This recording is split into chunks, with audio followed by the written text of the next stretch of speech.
చెప్పవలసింది కాదు.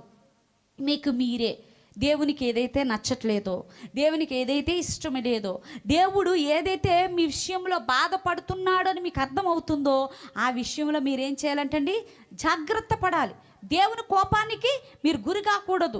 దేవుని యొక్క కార్యాలు ఘనముగా జరగాలనంటే ఈ లోకంలో మనం పాపం చేయకుండా ఉన్నామని దేవుని వాక్యాన్ని వింటూ, దేవుని సన్నిధికి వస్తూ, దేవుని మాటలు వింటూ, దేవుని సన్నిధిలో భయభక్తులు కలిగి ఉన్నామనంటే నువ్వెవరికి బోధించవలసిన అవసరం లేదు, ఎవరికి నువ్వు చెప్పవలసిన అవసరం లేదు.